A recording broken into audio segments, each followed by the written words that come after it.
Thank you for staying with us again on The World Now. Let's head to Nairobi now to get the views of African Affairs Analyst David Zarembka on the situation in Mozambique following the elections on Tuesday. Thank you very much for joining in the program, David Zarembka. So what do you make of the polls, despite the projections of violence ahead? Well, it's pretty much as expected.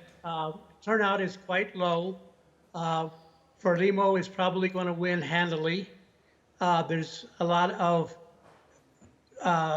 corruption, stuffing of ballots and things of that sort. One of the pro-Frelimo provinces has 300 more voters than it has adult members. So it's pretty much what you could expect. Now, what's going to happen is, after the last election, of course, Renamo went back into the bush and restarted their civil war. Now, will they do this again or not? I don't know. But I think the big advantage to this time is that the governors of the 10 provinces used to be appointed by the central government.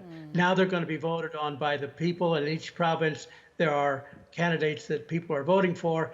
And Renamo has the possibility of maybe winning 3 or 4 or 5 of the provinces. So they will be getting some part of the pie, and which previously they had 0 part of the pie.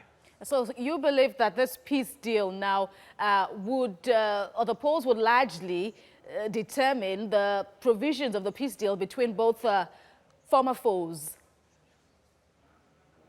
Well, yes. I mean, they've been negotiating for a long time. I mean, for, well, 50 years or more, actually.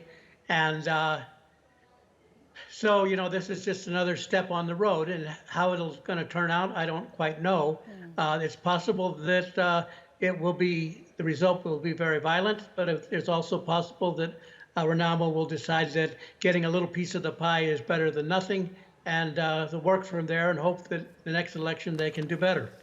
Absolutely. And, well, unfortunately, we've gotten reports of violence in Nakala area of Mozambique as the vote counting gets underway. You talked about chances of Renamo as an opposition party, but what really are the chances of Renamo's presidential candidate, Namode, seeing as the Frelimo president, Unyusi, is widely projected to win?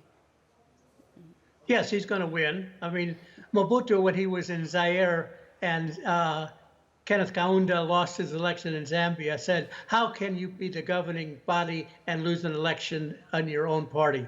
So Frelimo is definitely not going to lose, and they're going to do everything they can to make sure that they don't lose. All right, David Zarembka, thank you very much for your contributions. We'll continue to observe the situation in Mozambique.